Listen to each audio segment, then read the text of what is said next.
go. Here they come. Here we are at the Easy Speak. Welcome to the Easy Speak Easy. You've been given a code to unfiltered, honest, and yes, fun mental health and wellness conversations with your hosts, the lived experience queen of courageous conversations, Kristi Glenn, and the slaying psychiatric therapist and prescriber of hard truths, Dahyana Paul. Oh, yeah. I like it. At the Easy Speak. Yeah, I think we just made our theme song. At the Easy Speak. All right, Here we are. episode 9. Yes. Feeling fine. Feeling fine on episode 9. Yes, episode 9. Ready to wine and dine. Oh, yeah. We got a lot to talk about. We do. May Mental Health Month Yes. is here. We're in the thick of it. Yes. And true to form, like May never lets us down with mental health stories just popping off. It's left so and true. right. Yep. So this episode, the mother load, we're going to talk about some current news Yes. that's happening and do some updates on some things we've talked about in previous episodes. Absolutely. But first, we must pour these drinks. Yeah. Okay, tell the people what we're having. We are drinking the bee's knees. Yeah. Awesome. Shake AKA it. Shake, what we shake, are. shake it. The bee's knees, baby. We are the bee's knees. Thank you. Oh, yeah. So- Look, I love how that pours. That's a great shaker. Listen, I did my research on it. Oh no. Terrible measurements. Do you want to steal some of mine? No, I can always mix up a little more midway if Okay. need be. All right. Sounds good. Yeah, I did a little little research on the drink. So Yeah. if you wanna, hopefully you have seen or will see a social media post with our recipe, Yes. and you may be enjoying the bee's knees with us. That's awesome A little, if you a are. little ginny Gin. drink with Yes. some honey and Oh, super sweet, just like you, Diana. oh, yay. You're so sweet, Oh, thank you. especially in May. The flowers are blooming. The flowers are blooming and I'm just like, You're just flying around pollinating. literally. I was AKA. just saying to Michelle when I walked in today, I'm like, I just feel like the sun's out and spring is here, and I'm just like, like just like so happy. I'm just like flitting around. I'm like wearing little dresses again. Thank goodness. Yes, sundress season is here. Yeah, thank Hello. goodness. Hello, gentlemen. Sundress season has arrived, They know. and we are here for it. They know. I saw the funniest TikTok, and it was this guy, and he's like, you think that dress is too short? Wear it. You think that dress is too tight? Wear it. You think you're too big for it? Wear it. It was like, no matter how you think you look, wear it. Yes. We want to see all the sundresses. I was like, Yes. Oh, I yes. am here for men that are here for all the empowerment of all the different kinds of ladies in their bodies. Yes, yes. Yeah. That's, amazing. So wear those sundresses, girls. Yeah. Yeah. It's like such a different feeling wearing dresses versus anything else.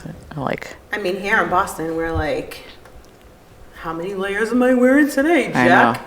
I know. Although the past couple winters, I feel like I've mastered the art of like still wearing dresses all throughout the winter and just like layering on top of the dresses. You have. Yeah. And good for you. So- Because I'm definitely like, wear the thickest yoga pants that you have in the store. Yeah. You're definitely like where my Tim's at. 100%. In the winter. A hundo. Like, where are my Timbs? Yeah. And my lined leggings. Yes. Yes. And my hoodie. Yep. And my like knee length Yes. vest. Yes. Because I can't do a full coat. I know. I need movement because I move my arms so much when I talk. I know. The first time I saw you in that vest, I was shocked because you had like a black, the vest is black, full length, but then you also had like a black like sweatshirt or something underneath. And I was walking up, I'm like, is she in a winter coat? Like, I was so confused. I legit was like, You're like, is there a massive blizzard? yeah, I was like, I was nervous. I was like, I may not have dressed appropriately for the weather. And then I got closer to you and I was like, oh, okay. I was like, have no fear. Yeah. Just the best. Yeah. Whenever I put that on though, and I walk like with it unzipped, Yeah, like yeah. flaps in the wind. Oh, yeah. and I sort of feel like I'm in the Matrix. Like I've been looking at myself in the mirror. I'm like, damn, Morpheus, like check me out. I catch myself in a little window when I'm walking by. I'm like, oh, I'm just floating around out my here in God. these cold ass streets. He does. Looking like some Morpheus. kind of superhero. I don't know what pill I'm going to take today. Oh my God. Green or blue. Green or blue. Oh my God. So funny. All right. Let's cheers. Let's cheers to the bee's knees to the bee's of our knees. lives. That was a weak ass cheers. Like Clang. clank, chin chin. Slay me. You're welcome. That's delicious. Correct. That is like the perfect summer, refreshing, just so good. All the things. It's so good. Yes. So good. Feels like the start of more drinks to come after this podcast. Wow, that's so good. Yeah, it's like 80 degrees out today, so Yeah. patio's calling us for sure. Patio, a little Or bit of rooftop. apps. Ooh, a rooftop, girl. I was thinking. I will on my Uber app, and we can go to a rooftop. Okay, I'm not even gonna say anything about the No, Uber part. you're not. Moving on. moving right on. So Yeah, let's get into it. yesterday or the day before, Yep. I found this article that hit the New York Times that was picked up from a TikTok post. Yep. And we're going to drop the TikTok post so people can watch it. Yep. So we see this mom or friend of a mom. Yeah. No, she is a mom because she talks She's a about mom. Their Mom friends. Yes. And her name, I have it here. Her name is Allison Rusin, which is her name on TikTok as well. And she talks about the fact that in 2020, her mom friend Yeah. passed away. She doesn't talk about how.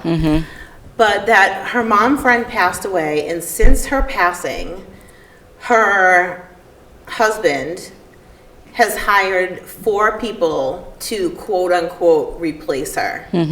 So now that she's no longer with them, Yeah. they have 2 babysitters, Yep. a landscaper, Yep. Cleaner. a cleaner. Yeah.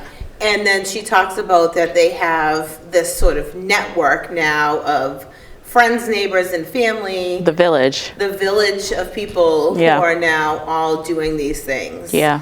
And so this TikTok went viral. It just, I think, struck a nerve with so many people about the weight of things that we are always carrying as moms. Yeah. And, you know, certainly and likely stay-at-home dads too. So Sure. let's not Right. say not dads, but I think Right. most of the time it's mothers that Right. are stay-at-home moms. Yep. And so this is a big discussion because although we don't know how she passed, it's really about, for me, when I thought this through, the number of women that I know that are stay-at-home moms. And I watch some of my friends who are stay-at-home moms and I'm like, wow, like the amount of things Yeah. that you're doing is wild. Yeah. And then we also have moms who are single moms that are working full-time and doing all of those things, or they're in a married or committed relationship and also working. Most households Yep. in the United States are Two people income. are working with 2 incomes, and most times somebody or both people are working more than one job. Yep. So there are so many things that we're constantly holding on to and doing, and we're super busy. Yeah. And so in Mental Health Month in May. Yeah. I think this article and this TikTok really brings to light, like, how much are we actually slowing down to think about and like give our brain enough downtime to feel what's happening in our bodies. That's exactly the thought that I had when I was like read the article that you sent me, and then was also just thinking about the concepts inherent, just the amount of appreciation that we don't always have for all of the things that we're doing all of the time. And I think there's so many different ways to kind of look at it. Some of the comments I feel like were pretty negative and, kind of portraying the scenario that like, it's like a dire thing, like it's just a horrible thing that moms have to do all of this. But as a mom myself, I feel like I don't feel like a victim, even though I also feel like I'm doing all of the things, right? Like I just had a call this morning with somebody about some like administrative things that got a little mixed up, like with a business matter, and it was with a man, and he was like, like I can't imagine like how hard it is to like juggle all of this and also be a mom. And like my immediate reaction was like, you don't even know the half of it. Like you're only seeing this portion of things that we're talking about, plus that I'm a mom. And like, so that was really nice to hear from somebody, but then it's also like, I think sometimes it's really kind of portrayed as like this immense burden. But I also feel like as moms, I'll speak for myself, like I don't always think about it because we're always constantly just doing it, right? Like it's just an automatic thing to do, to like do all of the things to support your children and your household, and it's a very instinctual thing, right? Especially for women, there's like a lot of like, in that is that like nurturing instinct that we have that comes along with bringing life into the world. And so, I think somebody said something like she probably, like why didn't he like get that help when she was still alive, right? Like why did she have to die in order for that help to arrive? And one, I think that's a little short-sighted because we don't know the circumstances of their relationship, the agreement that they had as a couple, who was, how they were going to divide labor. But I also think that a lot of women enjoy doing that kind of thing, right? Like it's a lot and they love it, right? Much like I enjoy being a business person, but also there are times where I'm like, it would be so much easier if I just had a 9-to-5, and like both things can be true simultaneously, that it's hard and it's also what people want to be doing potentially, and it's rewarding, and it's not necessarily like a bad thing that, moms are doing all of these different things. It's just, I think it points to just how incredible we are as women to be able to do all of that. Yeah. Yeah. I think though, something that came to mind, excuse me, as you were talking is, a lot of times I think people do make these arrangements as they're planning their families or whatever, and this like division of labor. I'm gonna work and you're going to handle all the things with the kids. And I think sometimes like things don't fall out the way that you think that they're going to. Right. And so, for me, I ended up having a child with significant mental health needs. And that takes caring for a child like in an entirely different like stratosphere, and we don't really know anything about their kids or any of that from this information, but it's just like you don't really know what that home life looks like. You know, if you have a kid that has a mental health need, or if you have a kid that has one mental health need, you very likely all of your kids or several of your kids might have some sort of need. So now you're not just talking about like you're going to drop the kids off at school, you're going to pick the kids up, you're going to have dinner ready, and leave it to Beaver.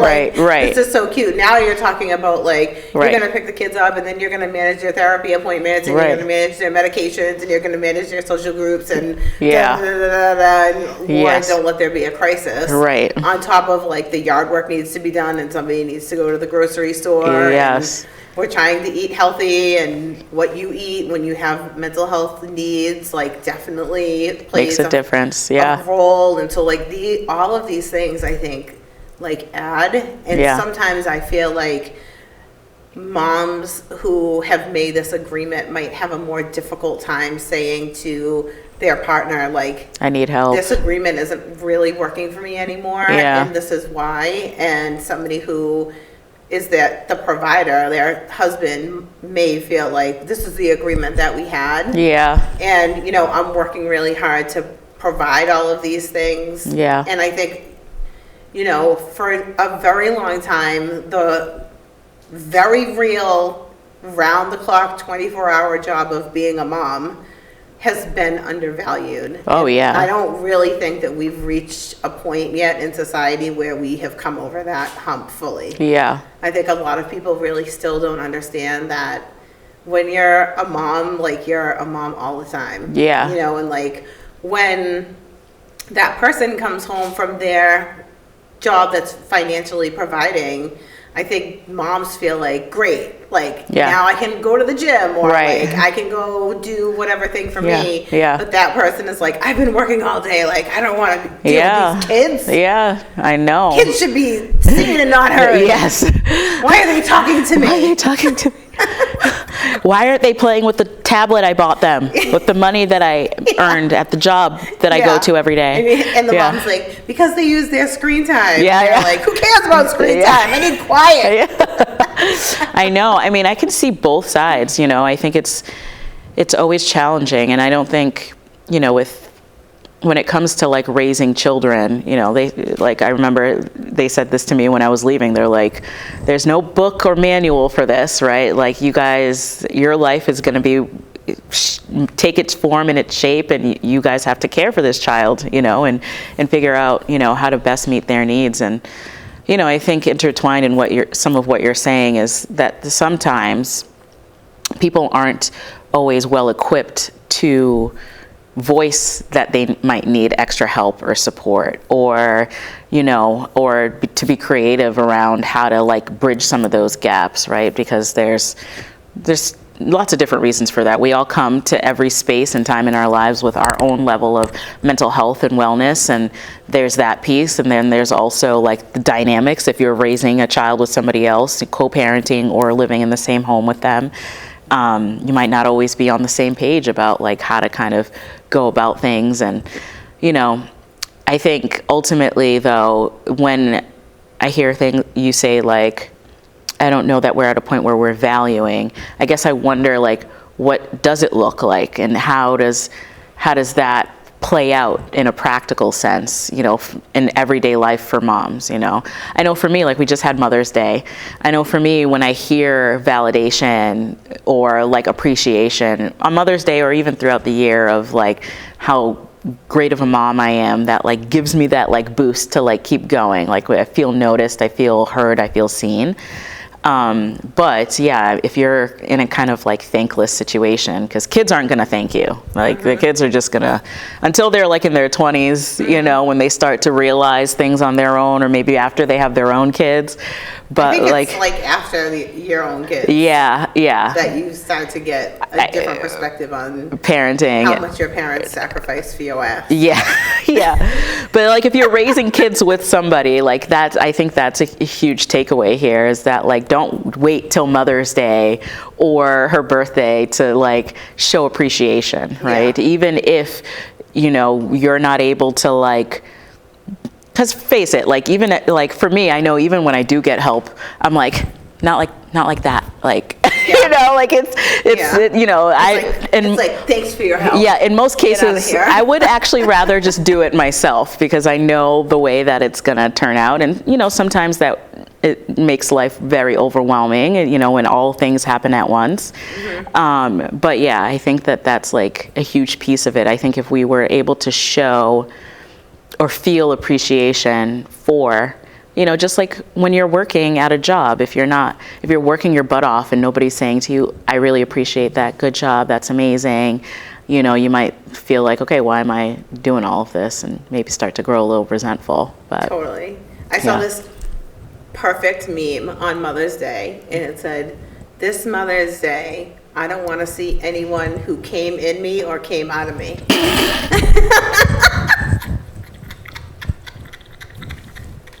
Whoopsie. And I was like, Whoopsie. You said it.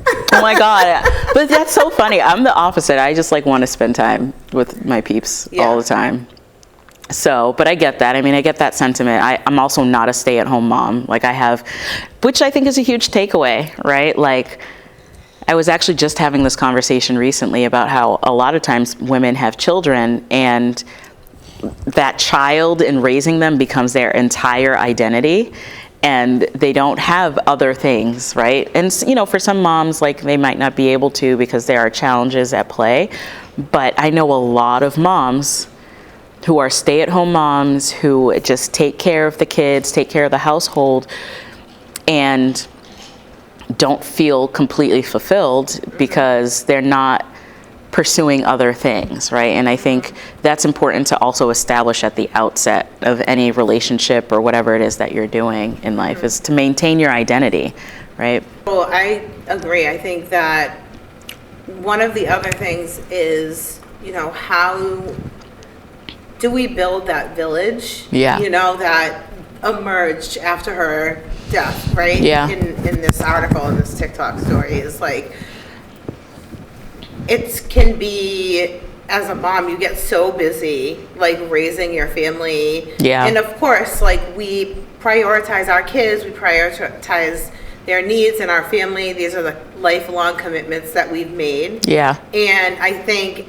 as moms, we are really good at putting everybody else last and everyone else first. Everybody else first. Everybody else first. Putting ourselves last. And, you know, I think it's so important that we not only do things for ourselves, like go out and get a massage or go for a walk or exercise or like do all of those things, but also like those connections together with other people. Like, even though it can be hard with scheduling or those sorts of things, like it's just really important to not just get in the place where, like, you know, sometimes you like will like run into like a mother and she's like, geez, this is the first time I've talked to an adult in like 3 months. Like, okay. Like, yikes. You should definitely talk to somebody other than like your kids or coworkers, like often. You know, like it's just important to be able to like talk about things and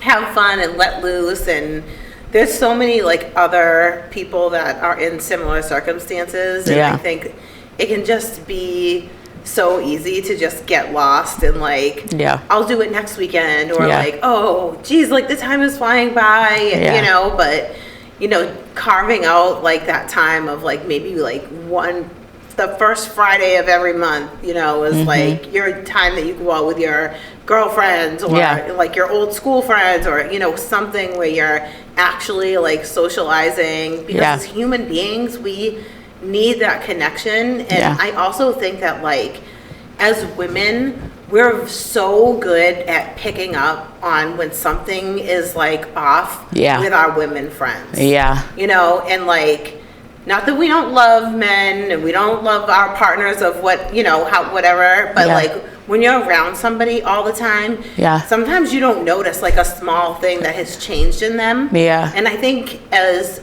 women and friends, when we get together, it's like something seems like a little bit off. Or like your color seems off. Or, you know what I mean? Like you just pick up. You look stressed or like or whatever. Innately pick up on these things, and I think like sometimes those lead to conversations that make us be more aware of our own well-being. And then like we get on track with like, oh shit, like I totally missed my like mammogram or my pap smear or like whatever thing like we should be doing to take care moms, to take care of ourselves, because we're so busy. And like as women, we're just really good at being like, so I'm calling you because you said that you scheduled that appointment when we were out the other night. And just making sure you're going this morning. You know, like we're just really good at like getting each other back on track with that kind of stuff. And when you don't have that, then like it's like you don't kind of have that extra set of loving eyes that are looking at you and just thinking about your life, you know? No, it's interesting. I mean, I think a lot of that has come with the societal shifts. Like if you think about back in the days when most women were stay-at-home moms, there was that, like, they had each other, like, but you know, a lot of the stay-at-home moms now, I feel like, feel isolated because they're rare, right? Because like you said, it's usually a 2-income household. Moms are working, dads are working, partners are working, whatever. And you know, so especially for like a mom who's a stay-at-home mom, it can probably feel really isolating because there's not a lot of that going on. Yeah, it's interesting. I mean, I know kids are in so many things. Yes. So it's like, before, like, kids were coming home and like grabbing their bikes. Like, when I got out of school when I was young, I was like home, had to do my homework, and then I was like off on my bike playing with like the kids in my neighborhood. Exactly. You know? And then, like, once a week I had like my basketball games or whatever, a practice game, and like that was it. Yeah. And now it's like Monday is this, Tuesday is this, Wednesday is this and this, Thursday is this, and your sibling is doing that. And it's like, you don't, like, even if your kids are like enrolled in things, a lot of times you're not like, talking. The moms don't even have time to like sit and talk to each other. Listen, when I go to anything for my kids, I'm like, this is my chance to catch up on email, so don't talk to me. Like, I'm literally in a corner by myself most of the time. You need to not do that. No, I really need Check to. yourself No. now. I don't. No. You need to make mom friends. No, I have enough mom friends. I have enough. They're all in your family. Exactly. That's all I need. That's all I need. That's all I need. I have a couple because now the friends are having friends, so then now you're forced to be friends with their parents because they're friends and they want to hang out. They're gonna force you with their play dates. Well, that's what's been happening. Thank I've been God going on play did dates. Not exist when I was young. Oh my God. That word like sends me. It's a weird concept. When I hear the word play date, it's a weird concept. I'm like, go outside. I'm like, past the bee's knees. I know. It's a weird concept. It is. It really is. It's an interesting thing. But yeah, no, I think, you know, for a lot of moms, we're just doing it. We're, you know, we've got the mother load, we've got all the things, but I think for me, the key takeaway of that article was, you know, just like self-compassion, like just being so hyper aware of everything that we do on a daily basis, even if just for a moment. You can't always be aware because we're constantly doing, as you alluded to, but I think taking some time every once in a while to just be like, wow, yeah, like I really am doing all this. Yeah. And I don't know how I'm doing it, but I'm doing it, and that means I'm amazing. And like giving yourself, you know, that pat on the back, because it's so easy to feel like you're also failing at everything when you're a mom, when you're juggling so many things. Inevitably things are gonna fall to the ground, and if you don't have a house cleaner, you know, your house is gonna get messy sometimes, and you know, so and yeah. List your kids in doing chores starting at age 5. Oh. You said 5. She said 1. Let me tell you something. A real chore or training for chores? I think training for chores is like toddlerhood. Pick up your toys, put them in the thing. First of all, at age 3.5 to 4, kids are the perfect size to get inside of the refrigerator and clean the bathroom. Shut the door. Don't come out until it's clean. Are you cold? Yeah. Hurry up then. You're not moving fast enough. No, it's true. It's true. It's true. No, I thought about that the other day. I was like, I'm admittedly one of those moms that just does everything because it's faster, right? But like to build independence in your kids, you have to like slow down and let them do things, right? So like for my kids, they're boys. They don't care what they wear. I literally am just like. They'll wear their clothes until the pants can stand up on their own. Literally. It's disgusting. They don't care, right? So like in the mornings, I'm always just like, but then the other day I like forgot to like bring down Noah's clothes or something like that, and I'm like rushing around. I'm like, oh, I gotta go get Noah's clothes, and then I'm like, he's literally 7. Like he can literally walk upstairs. You're like, he has a driver's license. Yeah. He can literally walk upstairs on his own, open the or Pick a shirt. pick a shirt and a pants. Like, I don't have to factor that into my like list of things to do this morning, you know? So there are moments where like, you know, yeah. When the kids were younger, like I was not their best friend on Saturday mornings, because when they would get up in the morning, I always had a chalkboard in my kitchen that every day I would write like a positive thing in the morning for them before they left for school. Yeah. But on Saturdays, it was a line down the middle with each one of their names and what they were responsible for the day. Yeah. What room or whatever. Yeah. And nobody was doing anything until those things were done. I need to start doing something like that. And I was just like, Yeah. I don't even want to hear it. Like, it's literally on the wall. What is the discussion for? Yeah, you know how to do this, do it. Yeah. No, it's true. I mean, Clean your own rooms. Yeah. And the common areas are common. Like, I would be helping them. Yeah. It wasn't like none of the chores were like paint my toes and like, you know, but like make mommy a drink at 12. that came is on the stroke of 18. Yeah. I was like, here's how you make a vodka soda. Oh my gosh. But yeah, it was like, we don't need to argue. Like, here's what it is. Like, age appropriate, got hotter and hotter. Yeah. Like, now it's all the way to like, you see those ceiling fans? Yeah. Turn them off, dust them. Yep. Turn them back on. If something flies off, turn it back off, dust it again. Yeah. Miss the spot. Yeah. No, it's so important. Yeah. Well, I mean, just along the lines of what you were saying with like the kids who are like overscheduled, which is what I call it. Like these kids are overscheduled because as a clinician, I would see these kids all the time in my office and they would be anxious.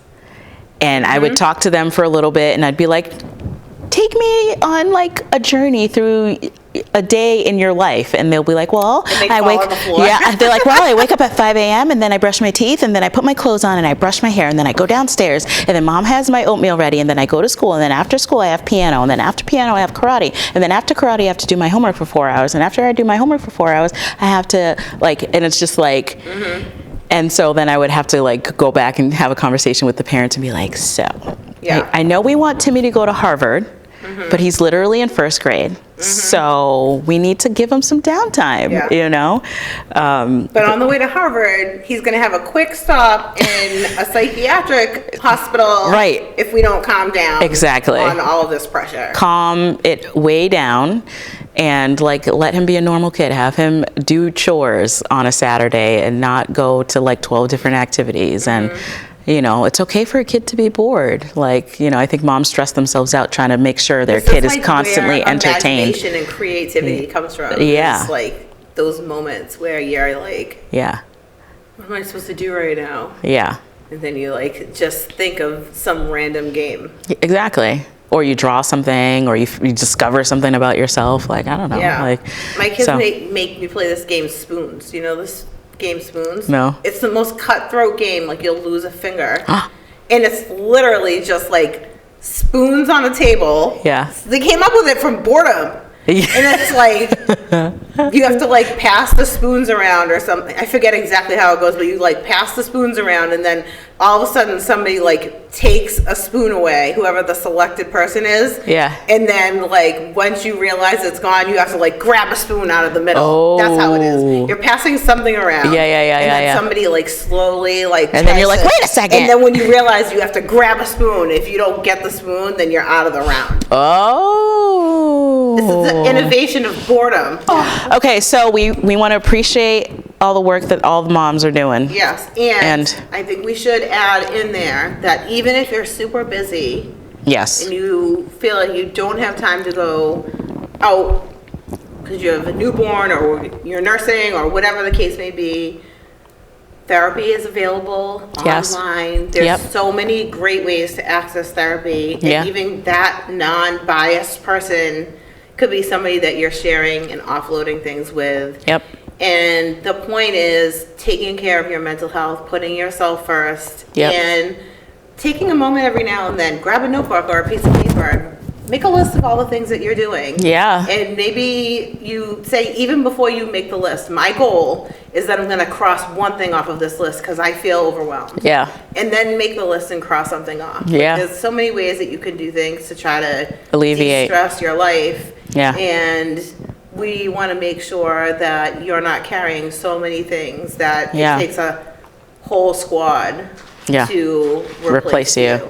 Right. I mean, and shout out to the moms who are doing it all, because that's the reality for some of us, and at the end of most of us. for most of us, and at the end of the day, it just means we're amazing, and our kids are blessed to have us, and you know, we're creating amazing humans that are going to go off into the world and do amazing things. Right. Yeah. That effort isn't going to go unnoticed Absolutely. forever. So we also wanted to update Yeah. on a story that has been happening here in the Boston area that we talked about. I don't remember what episode it was. I'm not sure. It was one of the earlier ones. I'm trying to think of the names of the One of the episodes. earlier ones, because we're OGs now. Oh, geez. We're not even in double-digit episodes, but you're like, we're OGs. Listen, When we get to like episode 100, then we can say, we'll be a triple OG by then. No, then we'll be the G.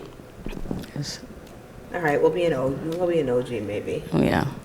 Listen. Remember what I just said about Listen. appreciation. So this was the mom from Duxbury, Massachusetts. Yep. Her name was Lindsay Clancy, who was accused and later charged with the death of her 3 kids. And then she attempted suicide herself. So this was back in February, was it? It was early this year. January. Yeah. January 24th. So she has been in a psychiatric facility, and just this past week, the judge has ruled that she will undergo more mental health care for the following 6 months, which I think was a big cry from the mental health community. Yeah. That she shouldn't be sentenced and sent to jail, that Yeah. she really needs significant mental health needs. Her husband came out and Yeah. said she was undergoing treatment and that she really needed the mental health support, because in his words, was a loving and caring mom, but Yeah. that she had mental health needs that she was in care for. Yeah. And there's a lot of, discussion about exactly what happened. Her team is saying that she was over-medicated and that caused this like psychotic state that occurred. Yeah. So all of that has not been hashed Oh, they out. said she was They over-medicated? said that she was over-medicated. Oh, interesting. Finally, I remember us talking about this, and she had tried like 12 different drugs within like a span of 30 days, and I was like, that was one of the things that's that we talked about. It ridiculous. was like, Yeah. what is Yeah, yeah. happening? Okay, so they're acknowledging that aspect.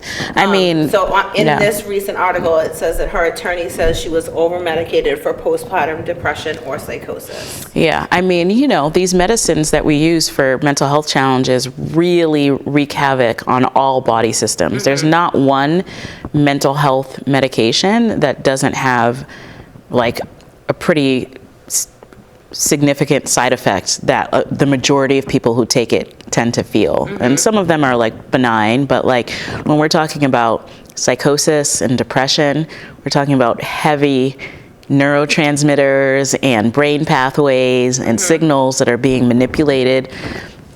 And that's a lot. That's a lot for anybody to really be able to kind of navigate through. So I'm happy that she's getting the help that she needs. I mean, it's such a tragic sad story. Tragic and sad. Yeah. We'll continue to follow along with the story and Yeah. keep talking about it because I think it's important. I think it's going to become a case that sets a lot of precedents. Yeah. And I think it's important to follow along for that because I think it's going to reach further than just here in Massachusetts. Absolutely. Because people are becoming more aware of the impacts of mental health, and so Yeah. that's a good thing. Yeah. But we got to be careful when things like this happen because it's dicey. It's dicey. I have 3 kids who are no longer living. Yeah. And so how do we remedy that in this world? It's a big conversation. But for now, she is in custody, but in treatment. And hopefully making progress. And I'm sure it's a very hard road for her. I wonder what it's like for her team. I would love to be part of that treatment team. That is like groundbreaking. I'm sure the NDAs are flying around. They can't say anything. Yeah. Wow. So interesting. Is this our last podcast in May? Yeah, last Mental Health Month podcast. Oh. So we'll be flipping right into Pride Month. Ooh, good topics in Pride Month related to mental health. Oh, yeah. There's a lot. But take care of your mental health in May. Yep. And all the time. Yes. Rock your green ribbons. Neither one of us have them on. It's okay. It didn't really go with this outfit. Whoopsie doopsie. So. Did it go with your outfit? Green ribbons go with everything. Side eye. Bombastic side eye. They do not go with everything. Okay, so we're going to subscribe. Yes. Rate and review. Yes. We're on Apple, Spotify, YouTube. Anchor. You can watch this slaying situation on YouTube. Yes. If you want to catch up with Capture. Ooh, that should be a hashtag. Catch up with Capture. Boom. Oh my God, I just got an idea for a short where Capture, literally we just voice over her doing various things, but she's like giving mental health advice. Yes. That would be so funny. Oh my God. You know that part out of this though. You know, you don't have to. You know that like voice on TikTok where they're like I want that to be Capture. Yeah, it captures the voice and be like, yeah. What up, shitheads? Welcome to how we you. have to find like a. Capture smokes a pack of Yeah. Hello. Her voice has to be like Remy Ma. What? People. When's the last time I thought about Remy Ma? Today. Okay. Anyways, so we're gonna subscribe, rate and review, and also, in light of mental health, listen and or participate with the meditation minute. Yes, absolutely. And with that, we bid you adieu. Bye.